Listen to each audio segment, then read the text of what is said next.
আমার ছোট দেওরের সাথে আমার খুব ভালো সম্পর্ক ছিল। সে বাড়ির সবার আদরের ছিল।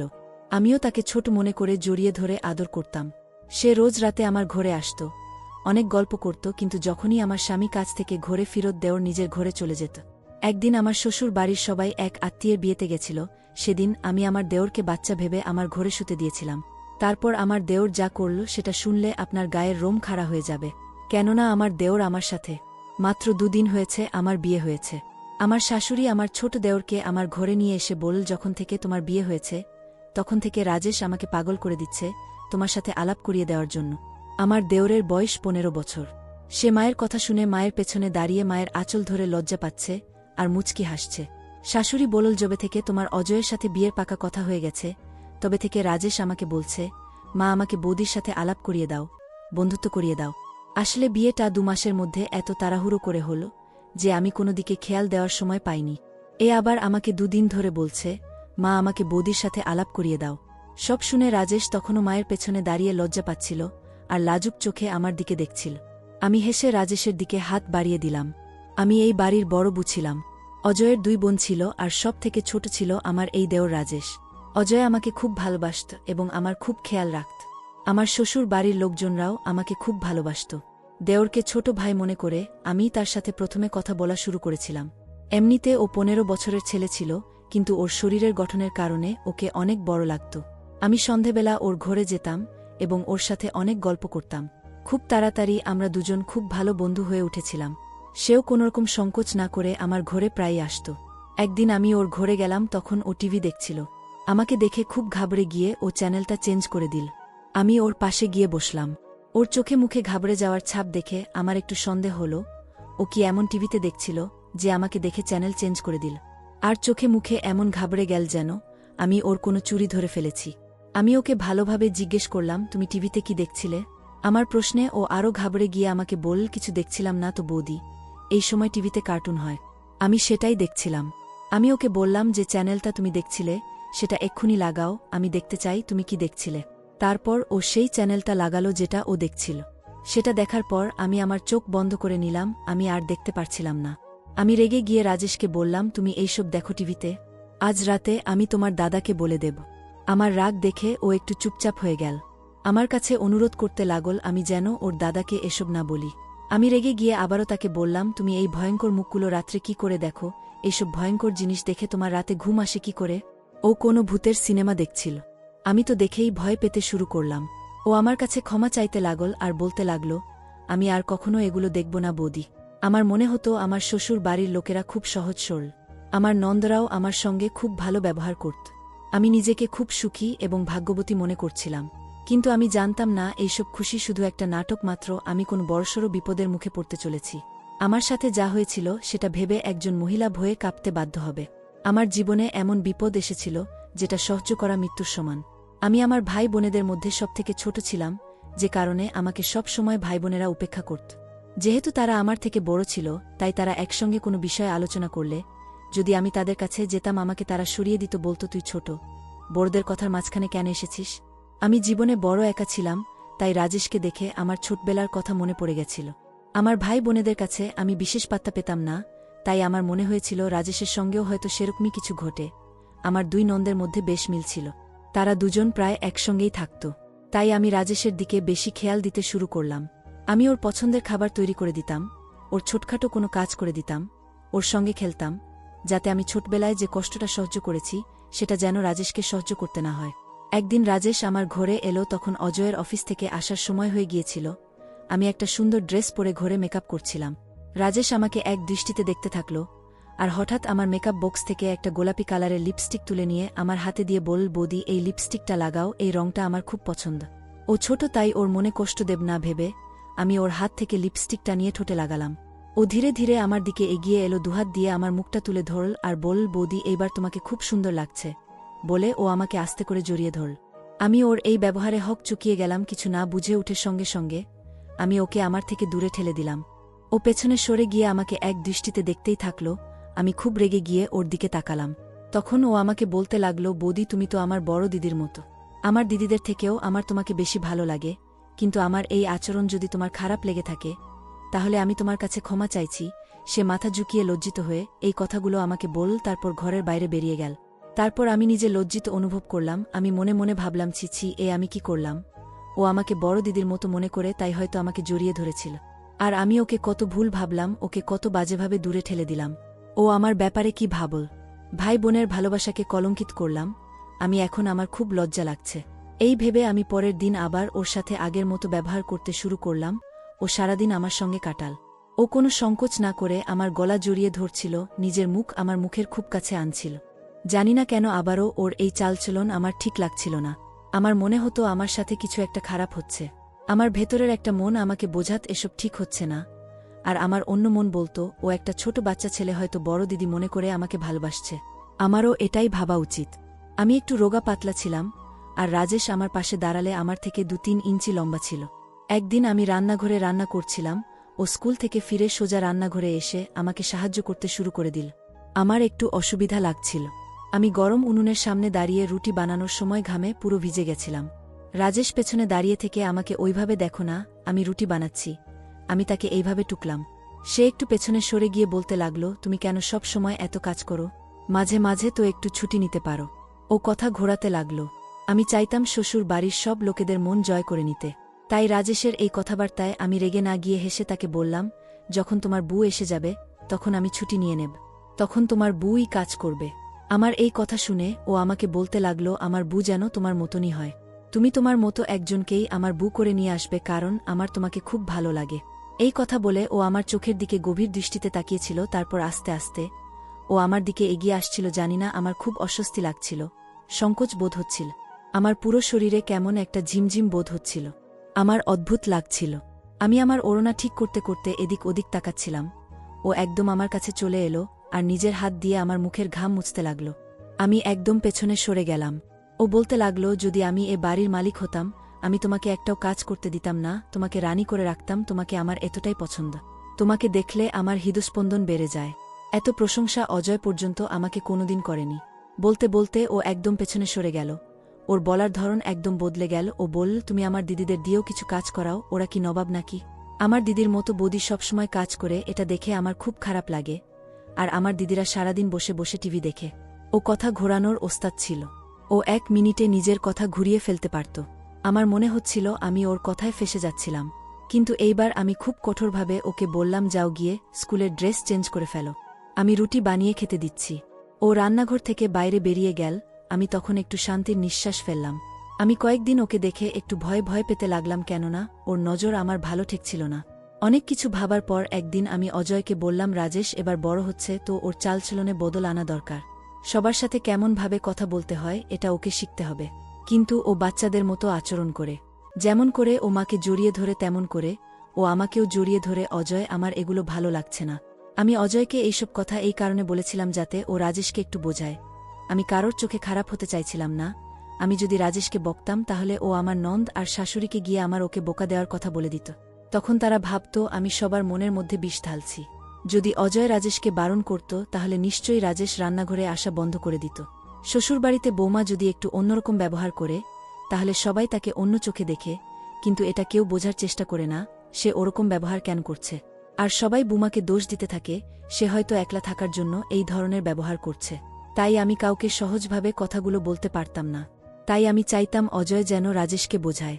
কিন্তু অজয় আমার কথাগুলো শুনে হাসতে লাগলো আর বলতে লাগলো, তুমিও না অদ্ভুত ধরনের কথা বলো। আরে এত ছোট বাচ্চা, ও হয়তো মায়ের মতো ভেবে তোমাকে একটু জড়িয়ে ধরেছে, আর তুমি এইটুকু কথাকে কত বড় করছ। অজয় এগুলোকে খুব সহজ কথা মনে করে পাত্তা দিল না। আমি ভাবতে লাগলাম, আমি এই বিষয়ে কার সাথে কথা বলবো। এটা ঠিক যে ও আমাকে বৌদি মনে করে, আমি ওকে ভাই মনে করি, কিন্তু ওর তাকানোর ধরন এবং কথাবার্তা খুব অচেনা লাগে আমার। এগুলো তো মা ভাই বোনদেরই ওকে বোঝানো উচিত। এটা একদম ঠিক বৌদি দিদির মতো হয়, কিন্তু সেখানে কিছু সীমা থাকে। আমি তারপর একটু ভয়ে ভয়ে আমার শাশুড়ির সাথে রাজেশের ব্যাপারে কথা বললাম। সেও আমার কথা শুনে হাসতে লাগলো আর বলতে লাগলো, তুমি এতটাই ভালো যে আমরা তোমার ফ্যান হয়ে গেছি। আমি তো এখন এটাই চাই যে আমার আরেকটা বৌমাও যেন তোমার মতি হয়। আমার শাশুড়ি তো এই বিষয়টার একটা অন্য মানে করে দিল। আমি চুপ হয়ে গেলাম। আমার শাশুড়ির এই বেপরোয়া ভাব আর আমার স্বামীর সব কথাকে হালকা ভাবে নেওয়া স্বভাব, এর খুব খারাপ ফল আমাকে ভোগ করতে হয়েছিল। এরপর আমি নিজেই ভেবে নিলাম আমাকে কি করতে হবে। আমি রাজেশের সঙ্গে সহজভাবে মেলামেশা বন্ধ করে দিলাম। আমি ওর ঘরে যাওয়া বন্ধ করে দিলাম। আমি ওর সঙ্গে বেশি কথা বলাও বন্ধ করে দিলাম। সেটা ও বুঝতে পারছিল। ও একদিন আমাকে বলল, আমার কোনো ব্যবহার কি তোমার খারাপ লেগেছে বৌদি? আমি বললাম, না তো। তাহলে তুমি আমার সঙ্গে কথা বল না কেন? আমি তাকে বললাম, আজকাল আমি কাজে একটু বেশিই ব্যস্ত হয়ে পড়েছি। আমার কথা শুনে ও আমার দিকে এক দৃষ্টিতে তাকিয়ে রইল আর হেসে বলল, তোমার মুখের এই কালো তিলটা আমার খুব ভালো লাগে। মন চায় সারাদিন তোমাকে আমি দেখতেই থাকি। আমি ওকে ভালোভাবে বুঝিয়ে বললাম, আমার দিকে ওইভাবে তাকিয়ে থেকো না। দিদির সঙ্গে এই ধরনের কথা বলাটাও উচিত নয়, তাকে এইভাবে দেখাটাও উচিত নয়। আমার কথা শুনে ও নিজেকে সামলে নিল আর সেখান থেকে চলে গেল। কিছুদিন ধরে আমার শরীরটা ভালো যাচ্ছিল না। মাঝে মাঝেই মাথা ঘুরে যাচ্ছিল।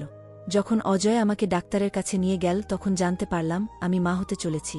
খবরটা পেয়ে আমার শ্বশুর বাড়ির সবাই খুব খুশি হয়ে গেল। সবাই আরও বেশি করে আমার খেয়াল রাখতে শুরু করল।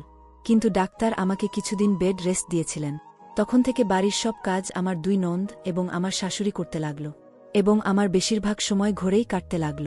একদিন রাতে আমার শাশুড়ি, ননদ, স্বামী সবাই আমাদের এক আত্মীয়ের বিয়েতে যাওয়ার জন্য তৈরি হচ্ছিল। যেহেতু বিয়ে বাড়িটা পাশের গ্রামে ছিল আর ডাক্তার আমাকে বেশি হাঁটাচলা করতে বারণ করেছিল, তাই আমি সেখানে গেলাম না। জানি না কেন রাজেশ পরীক্ষার বাহানা দিয়ে বাড়িতে থেকে গেল। আমি আমার বাপের বাড়ি চলে যাব ভাবছিলাম, কিন্তু যেহেতু রাজেশ বাড়িতে থেকে গেল তাই আমার শাশুড়ি বলল, আমরা রাতেই ফিরে আসব, বিয়ে তো সন্ধ্যের মধ্যেই শেষ হয়ে যাবে। যেহেতু আমি বাড়ির একজন ভালো বউ হতে চেয়েছিলাম, তাই শাশুড়ির কথা রাখার জন্য আমি বাড়িতে থেকে গেলাম। রাতের খাবার খাওয়ার পর আমি নিজের ঘরে চলে গেলাম, দরজা লক করে দিলাম। আমার খুব খুব ঘুম পাচ্ছিল। অজয়, শাশুড়ি ওরা সবাই বিয়ে বাড়ি থেকে বেরোবে এমন সময় আকাশ মেঘে কালো অন্ধকার করে এলো। এত জোরে ঝড় বৃষ্টি হতে লাগল যে অজয় বলল, আমাদের এখান থেকে বেরোনো খুব মুশকিল, আমরা কাল সকালেই আসতে পারব। সে আরও বলল, জোরে মেঘ ডাকলে, ভারী বৃষ্টি হলে রাজেশ খুব ভয় পায়। ও বাড়িতে একা আছে, ও ভয় না পায়। তুমি রাজেশকে নিজের ঘরে শুতে নিও। অজয়ের এই কথাটা আমার ভালো লাগল না। আমি কেন রাজেশকে আমার ঘরে শুতে নেব? আমি অজয়কে বললাম, রাজেশ এতটাও ছোট নয় যে বৃষ্টিতে ভয় পাবে। ওকে আমার ঘরে শুতে নেওয়া আমার মোটেই পছন্দ হচ্ছে না। অজয় এবার রেগে গিয়ে আমাকে বলল, তুমি কি সব সময় রাজেশ বড় হয়ে গেছে এইসব চিন্তাভাবনা করো? ও এখনও ছোট আছে, ওর চিন্তা ভাবনাও এখনও বাচ্চাদের মতই আছে। দয়া করে আমার সাথে তর্ক করো না, যা বলছি সেটা করো। এই বলে অজয় ফোন কেটে দিল। কিন্তু তবুও আমি রাজেশকে আমার ঘরে ডাকলাম না, আমি শুয়ে পড়লাম। কিন্তু জানি না রাত তখন কটা হবে, এত জোরে মেঘ ডাকল মনে হলো কোথাও বাজ পড়েছে। আমিও ভয় পেয়ে উঠে বসে পড়লাম। এমন সময় লাইটও চলে গেল। হঠাৎ করে কে যেন আমার দরজায় জোরে ধাক্কা দিয়ে উঠল। আমি আরও ভয় পেয়ে গেলাম। রাতের অন্ধকারে ঠিকমতো কিছু দেখা যাচ্ছিল না। আমি জিজ্ঞাসা করলাম, কে বাইরে? বাইরে থেকে আওয়াজ এল, বৌদি আমি রাজেশ। বৌদি আমি রাজেশ, তাড়াতাড়ি দরজা খোলো বৌদি, আমার খুব ভয় করছে। আমি অন্ধকারের মধ্যে কোনোরকমে দরজার কাছে পৌঁছলাম। আমার কোমরে সমস্যা ছিল আর কিছুদিন ধরে আমি দুর্বল বোধ করছিলাম। দরজা খুলে দেখলাম রাজেশ হাতে টর্চ নিয়ে ভয়ে জড়সড় হয়ে দাঁড়িয়ে আছে। ও বলতে লাগলো, আমার খুব ভয় করছে বৌদি। ওর চোখে মুখে স্পষ্ট ভয়ের ছাপ ছিল। অজয় আমাকে বলেছিল ওকে আমার ঘরে শুতে নিতে, আর ওকে এখন খুব ভয় পেয়েছে বলে মনে হচ্ছিল। আমি ওকে ঘরের ভেতরে ঢুকতে নিলাম। ও ঘরে ঢুকে দরজা বন্ধ করে দিল। আমার ভয় লাগছে বলে ও আমাকে শক্ত করে জড়িয়ে ধরল। এই সময় সত্যিই মনে হচ্ছিল ও খুব ভয় পেয়েছে। আমি ওকে একদম ছোট বাচ্চাদের মতো বোঝাতে লাগলাম, কিছু হবে না, তোমার কিচ্ছু হবে না, এই তো আমি আছি তোমার পাশে। ওকে বোঝাতে বোঝাতে আমি নিজে স্পষ্ট বুঝতে পারলাম ও আমাকে অন্যরকমভাবে আরও শক্ত করে জড়িয়ে ধরছে। আমি ভাবলাম হয়তো ও ভয়ের চোটে আমাকে মা বা দিদির মতো মনে করে জড়িয়ে ধরছে।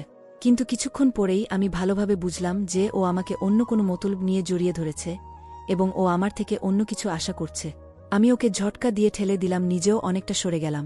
এমন সময় লাইট চলে এলো, বৃষ্টিটা অনেক কমেছে বলে মনে হল। আমি রাজেশের দিকে তাকালাম, ওর চেহারায় একটা বদল অনুভব করলাম। ওকে দেখে একটুও ভয় পাচ্ছে বলে মনে হলো না। আমি ওকে বললাম, এবার ঝড় বৃষ্টি থেমে গেছে, নিজের ঘরে যাও, এখন আর ভয়ের কোনো কারণ নেই। কিন্তু ও মুচকি হেসে বলল, আমার হৃদয়ের যে ঝড় উঠেছে সেটা এখনও থামেনি, একবার সেটা থেমে যাক আমি চলে যাব। আমি ওর কথা শুনে জড়সড় হয়ে গেলাম। কোনো দিক থেকেই আমার ওকে 15 বছরের বাচ্চা বলে মনে হচ্ছিল না। ওর চালচলন কথাবার্তা মোটেই বাচ্চাদের মতো ছিল না। ও আমার দিকে এগিয়ে আসতে লাগল। রাজেশ, এ কেমন ধরনের কথা তুমি বলছো?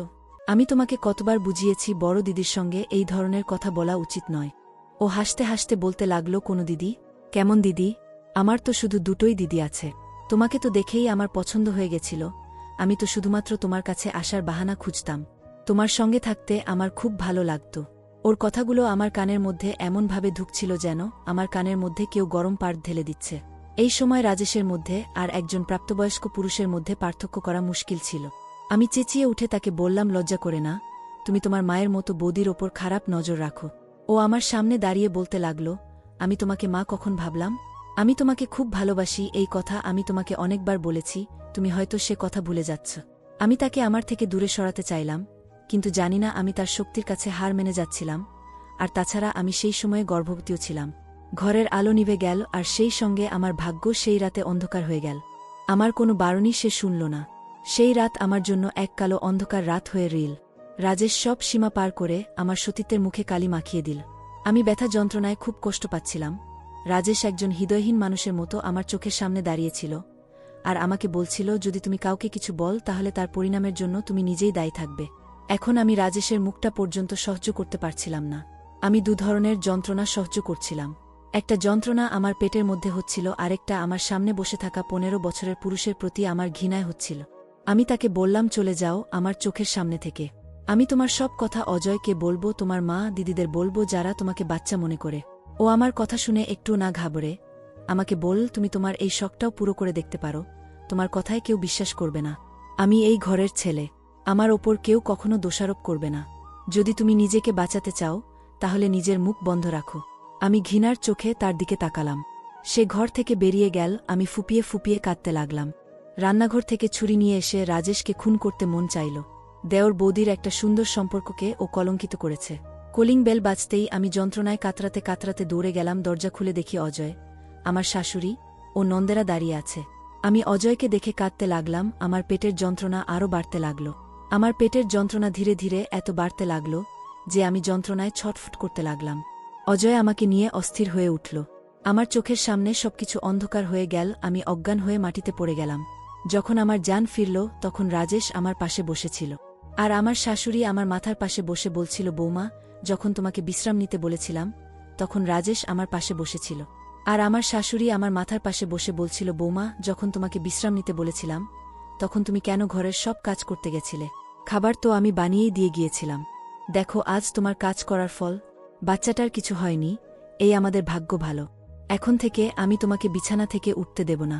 এই সব মিথ্যে কথা নিশ্চয়ই রাজেশ ওদের বলেছিল। আমি কাঁদতে লাগলাম। আমার শাশুড়িকে বললাম, আমার সাথে কি হয়েছে আপনারা তা জানেন না। এরপর কিছু বলে ওঠার আগে আমি দেখলাম দরজা দিয়ে আমার নন্দ এসে ঘরের ভেতর দাঁড়াল। রাজেশ বলল, মা, তোমরা তো বলেছিলে বৌদি খুব সাহসী, কিন্তু এ তো দেখছি আমার থেকেও ভীতু। রাত্রিবেলা এত ভয় পেয়ে গেছিল যে বৌদিকেই আমায় সামলাতে হয়েছে। এখনও সবাই রাজেশের কথায় বিশ্বাস করে চলেছিল। আমি ভাবলাম অজয়কে সব খুলে বলতে হবে আমায়।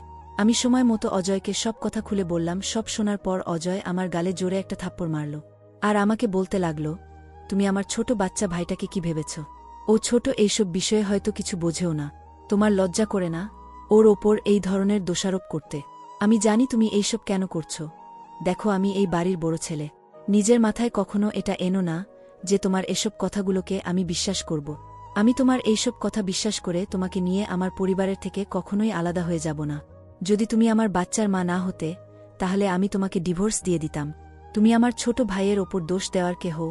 আমি চোখ বড় বড় করে অজয়ের দিকে দেখছিলাম। এটা কি সেই অজয় যে আমাকে একসময় খুব ভালোবাসত, নাকি ওর ভালোবাসাটা আমার ওপর এই জন্য ছিল যাতে আমি ওর বাড়ির সব লোকেদের খেয়াল রাখি, আর আমি কিনা হেসে হেসে ওর ভাইয়ের এই নোংরা ব্যবহার সহ্য করছিলাম?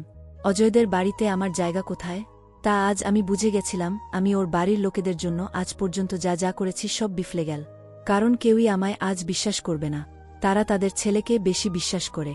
আমি আমার জিনিসপত্র গুছিয়ে নিলাম এবং বাড়ি ছেড়ে চলে যাওয়ার জন্য তৈরি হয়ে গেলাম। অজয় আমাকে একবারের জন্য আটকাল না। আমার শাশুড়ি জানত না আমি কেন চলে যাচ্ছি, তাই সে আমাকে জিজ্ঞেস করল, বৌমা, তুমি কোথায় যাচ্ছ? আমি কোনো উত্তর দিলাম না। অজয় উল্টে তার মাকে বলতে লাগল, ওকে যেতে দাও, ওর মাথা খারাপ হয়ে গেছে, ও পাগল হয়ে গেছে। বাপের বাড়ি গেলে যদি ওর মাথা ঠিক হয়। আমি কিছু না বলে বাড়ির বাইরে চলে গেলাম। এটা স্বামী স্ত্রীর মধ্যে কোনো সাধারণ ঝগড়া ছিল না, না ছিল কোনো সাধারণ ব্যাপার যেটা আমি ভুলে গিয়ে এখানে থেকে যাব। আমি একটা রিক্সা ধরে নিয়ে মায়ের বাড়ি চলে এলাম। আমি আমার বাবা মাকে সব ঘটনা খুলে বললাম। সব শুনে আমার মা বলল, একটা পড়াশোনা জানা মেয়ে হয়েও তোমার এইটুকু বুদ্ধি নেই, যখন একা থাকবে তখন কোনো অজানা পুরুষকে কাছে আসতে দেবে না, তা সে তোমার দেওরই হোক না কেন। দেওরকে নিজের কাছের মানুষ মনে করে কখনো আলাদাভাবে হাসিঠাট্টা করতে নেই। দেওর বৌদির এই গোপন কথাবার্তা সম্পর্ক পরে অন্য রূপ নিয়ে নেয়। তুমি কেন ওকে নিজের কাছে আসতে দিয়েছ? আমার মা আমাকে বল, তোমার যখন প্রথম থেকেই ওর আচরণ ব্যবহার ভালো লাগত না, তাহলে কেন তুমি ওর সঙ্গে দূরত্ব রাখনি? বা তুমি এখন আমাদেরকে যে কথা বলছো সে কথা যদি তুমি আগে আমাদেরকে বলতে, তাহলে আমি তোমাকে বুঝিয়ে দিতাম তোমাকে কিভাবে ওখানে থাকতে হবে। তুমি তো নিজের ঘর সংসার শেষ করে ফেলেছ। সংসারের সবাইকে খুশি রাখতে গিয়ে তুমি সব হারিয়ে ফেলেছ। আমার মা ও আমার ওপর রাগ দেখাচ্ছিল, কিন্তু সত্যিই কি আমার একার দোষ ছিল? আমি তো এই ব্যাপারে অজয়ের সঙ্গেও কথা বলেছিলাম, আমার শাশুড়ির সঙ্গেও কথা বলেছিলাম। তাদের কি উচিত ছিল না তাদের ছেলেকে এটা বোঝানো যে দেওর বৌদির সম্পর্ক কতটা পবিত্র হয় এবং এই সম্পর্কের মাঝখানে কতটা দূরত্ব রাখতে হয়? একদিন একটা অচেনা নম্বর থেকে আমার কাছে ফোন এলো। আমি গলা শুনেই বুঝে গেছিলাম এটা রাজেশ। সে আমাকে বলতে লাগল, বৌদি তুমি বাড়ি ফিরে এসো, আমাকে ক্ষমা করে দাও। আমি তোমাকে আর কখনো বিরক্ত করব না, আমি আমার ভুল বুঝতে পেরেছি। আসলে আমার বন্ধুরা আমাকে নোংরা সিনেমা দেখাতো। যেদিন তুমি আমাকে চ্যানেল চেঞ্জ করতে দেখেছিলে সেদিন আমি ভূতের সিনেমা নয় বরং সেই নোংরা সিনেমাই দেখছিলাম। এইসব নোংরা জিনিস দেখে আমি নিজেকে ঠিক রাখতে পারিনি। আমাকে ক্ষমা করে দাও আর বাড়ি ফিরে এসো। আমি বললাম, তুমি যা করেছ সেটাকে ভুল বলে না, অপরাধ বলে। আমি তোমাকে কখনো ক্ষমা করতে পারব না। তোমার পরিবারের লোকজনদেরও দোষ আছে, যারা তোমার রোজকার চালচলন এর ওপর নজর রাখে না আর চোখ বুঝে তোমাকে বাচ্চা ভেবে বসে আছে। আমি তোমার দাদাকে ডিভোর্স দিয়ে দেব। তোমাদের মতো মানুষদের মুখ পর্যন্ত আমি দেখতে চাই না। এই বলে আমি ফোন কেটে দিলাম। কিছুদিন পর আমার ছেলে হল আর আমি অজয়কে ডিভোর্স দিয়ে দিলাম। এই ধরনের সম্পর্কের পরিণাম এমনটাই হয়। এখন এসব ঘটনা সমাজে প্রতিনিয়ত ঘটে, তাই সবাই সাবধানে থাকবেন। ধন্যবাদ সবাইকে গল্পটা শোনার জন্য।